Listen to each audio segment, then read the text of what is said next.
इससे हमें एक सीख मिलती है। तो इस सीख को हम अपने जीवन में अपनाएं।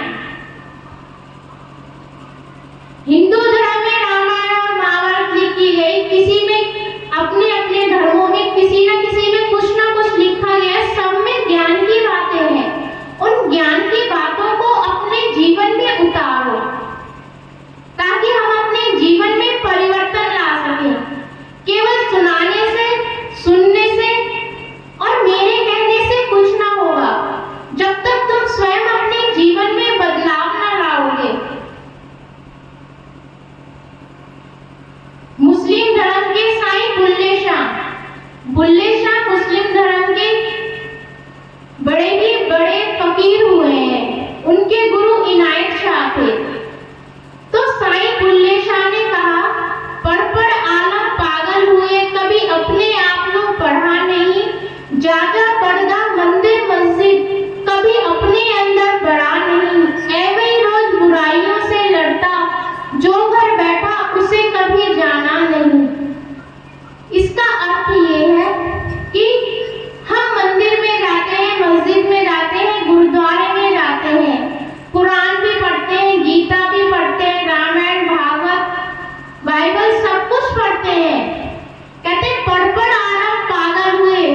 मीरा के गुरु संत रविदास जी हुए। जब उन्होंने रविदास, पहले वो सगुण भक्ति में थी, फिर वो निर्गुण भक्ति की ओर उपासक हो गई उनकी, अर्थात सर्वशक्तिमान वो शक्ति का जब उन्होंने अनुसरण किया तो उन्हें पता चला कि ये तो कुछ और ही है। माध्यम कृष्ण जी ही बने, परंतु गुरु उनके रविदास जी हुए।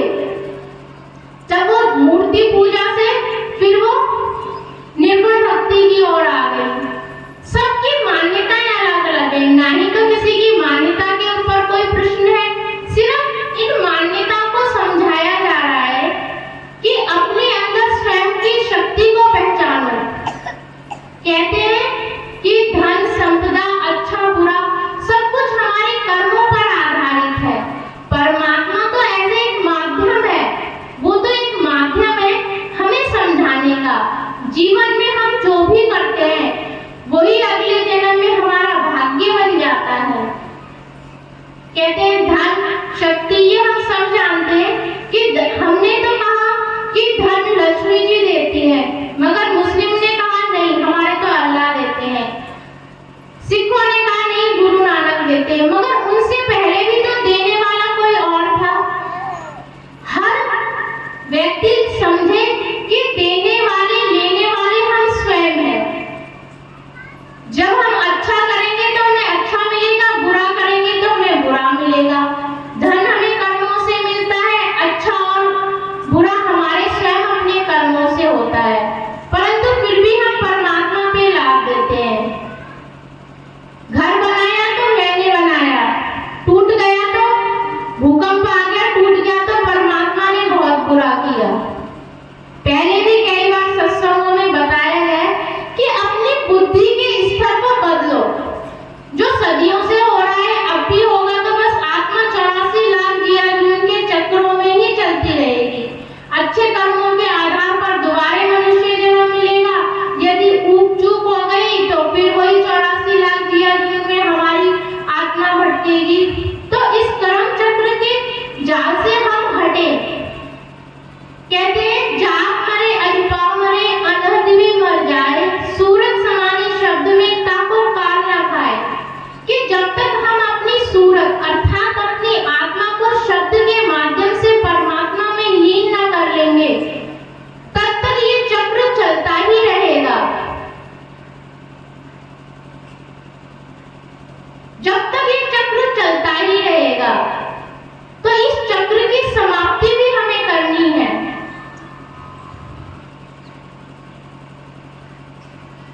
तो इस कर्म की समाप्ति हम किस प्रकार से करेंगे?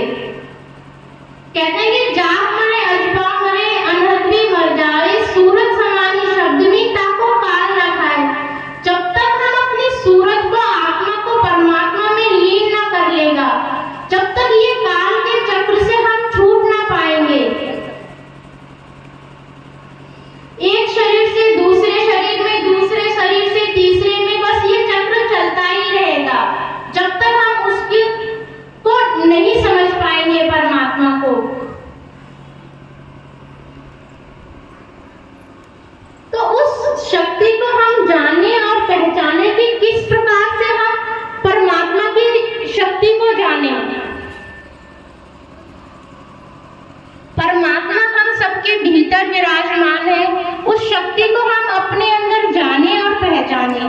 केवल बाहर की चीजों के आडंबरों में हम ना रहें जो हम हमेशा से रहते आए हैं। जिस भी धर्म में हम आए हैं, अपने धर्म का अनुसरण करो, मानो। मानने से कुछ नहीं कि हम किसी चीज के लिए मनाई है, मगर अपनी यात्रा को मोड़ दो। जो यात्रा बाहर की ओर चल रही है, उस यात्रा को अपने अंदर मोड़ दो। हम एक दिन नहीं, 2 दिन के लिए हम यात्रा पर निकल जाएंगे, 2.5 घंटे के लिए हम 84 कोस की परिक्रमा दे लेंगे, परंतु 2.5 घंटे हम स्थिर रह करके भजन कर लेंगे। आप सभी से ये प्रश्न है, क्यों? क्योंकि जब हम परिक्रमा लगाते हैं तो हमारा मन हमारे साथ होता है और हम अनेकों बातें विचार अपने मन में हमारा चलता रहता है। तो मन चाहता भी यही है, परंतु भजन अभ्यास के लिए यदि हम बैठे, आंखों जब हम भजन अभ्यास के लिए बैठे तो पांचों इंद्रियों को अपने अंदर काबू में करें। पांचों इंद्रियों को किस प्रकार से अपने अंदर काबू करेंगे कि हम कोई भी धूपबत्ती या अगरबत्ती ना जलाएंगे तो सबसे पहले सूंघने की इंद्री हमारे अंदर चली गई। दूसरी, यदि हमारी जीवा चुप रहेगी तो चखने की इंद्री चली गई, और यदि हमने आंखें बंद कर रखी है तो देखने की, और कोई शोर शराबा नहीं है तो कान जो हमारी सुनने की है वो इंद्री भी हमने अंदर कर ली। पांचवी हमारी स्पर्श की। जब भी हम भजन अभ्यास के लिए बैठे तो हमारा स्पर्श किसी दूसरे से ना हो। तो ये पांचों इंद्रियों को हम अपने अंदर काबू करके जब भजन अभ्यास के लिए बैठेंगे कि बाहर का वातावरण बिल्कुल शांत और पांचों इंद्रियों अपने अंदर काबू करके जब हम भजन पर बैठेंगे तो सिर्फ एक रह जाता है, हमारा मन। और मन को कहते हैं कि